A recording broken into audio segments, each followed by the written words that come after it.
আজি আমি কোনো এটা বস্তু বেলেগ বেলেগ দিশৰ পৰা চালে যে বেলেগ বেলেগ দেখা যায় সেই বিষয়ে আমি আলোচনা কৰিম। ইয়াতে চোৱা গাড়ী এখন দিছে। গাড়ী এখন কেনে দেখি আমাক ইয়াতে প্ৰশ্নটো কি দিছে কেনে দেখি চাওঁ আহা।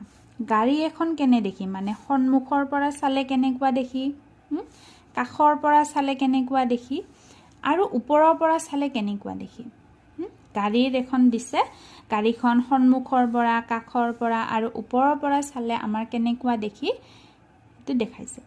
তাৰপিছত এখন ৰেল আছে, ৰেল এখন সন্মুখৰ পৰা চালে কেনেকুৱা দেখি, কাষৰ পৰা আৰু ওপৰৰ পৰা। গতিকে আমি চোৱা বেলেগ বেলেগ দিশৰ পৰা যদি চাওঁ এটা বস্তুকে আমি বেলেগ বেলেগ দেখা পাওঁ, বুজি পাইছা। তাৰপিছত চোৱা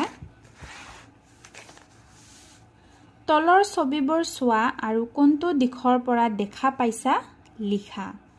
কাপ এটাৰ প্ৰথম ছবিটো চোৱা, এইটো আমি কোন দিশৰ পৰা চাইছো, কাষৰ পৰা চাইছো, সন্মুখৰ পৰা চাইছো নে ওপৰৰ পৰা চাইছো। তেনেহ'লে এইটো আমি ক'ৰ পৰা চাইছো, এইটো ওপৰৰ পৰা চালেহে এনেকুৱা দেখি। কাপ এটা ঘৰত লৈ চাবা, কাপ এটা লৈ টেবুলত থৈ ওপৰৰ পৰা চাবাচোন কেনেকুৱা দেখি।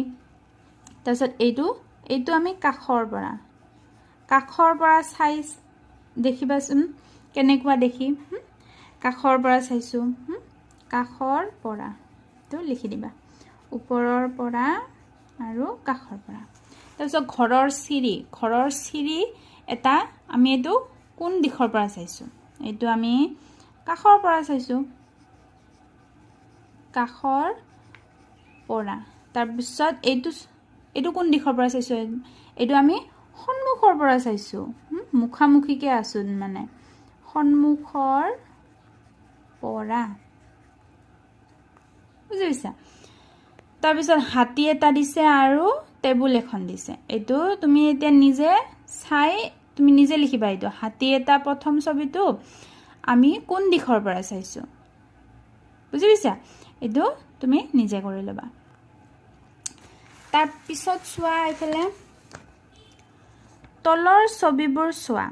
ফুট ৰেখাডালে প্ৰতিখন ছবিক দুটা সদৃশ ভাগত ভাগ কৰিছে। এটা পখিলা দিছে, পখিলাটোৰ মাজত এডাল আঁচ দিছে, ফুট ৰেখা দিছে। এইডাল ফুট ৰেখা বুলি দিছে আৰু ফুট ৰেখাডালে প্ৰতিটো ছবিক সদৃশ মানে দুয়োফালে সমান সমান ভাগত ভাগ কৰিছে। ফুট ৰেখা এডালে এখন পাত, এইটো তাজমহলৰ মাজেৰেও এডাল আমাৰ ফুট ৰেখা দিছে। তাৰপিছত আমাৰ A, V আৰু W এই গোটেইকেইটা ছবিৰ মাজেৰে আমাক এডাল ফুট ৰেখা আঁকি দিছে আৰু এই ফুট ৰেখাডালে প্ৰতিটো ছবিক কি কৰিছে, সদৃশ মানে সোঁফাল আৰু বাওঁফালে দুয়োটা সমান সমান ভাগত ভাগ কৰিছে। এতিয়া তলৰ ছবিবোৰ চোৱা। ফুট ৰেখাবোৰে ছবিবোৰক সদৃশ ভাগত ভাগ নকৰে। এতিয়া এনে কিছুমান বস্তু আছে বা ছবি আছে যিবিলাকক ফুট ৰেখাডালে সদৃশ মানে সমান সমান ভাগত ভাগ কৰা নাই।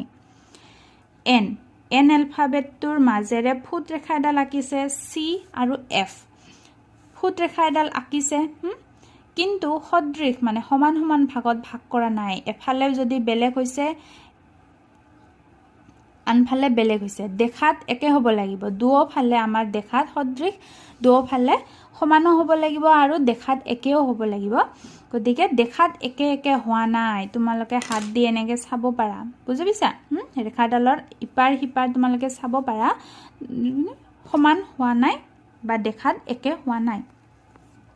এতিয়া তলৰ ছবিবোৰত ফুট ৰেখা আঁকা ৰেখাডালে কোনবোৰ ছবিক দুটা সদৃশ ভাগত ভাগ কৰিছে টিক চিন দিয়া।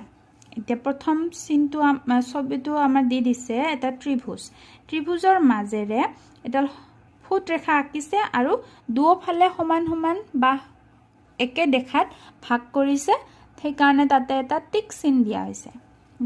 টিক চিন দি দিছে। তাৰ পিছৰ ছবিটো চোৱা, এটা আয়ত আছে, আয়তৰ মাজেৰে আমি এনেকুৱা এডাল ফুট ৰেখা আঁকি দিম।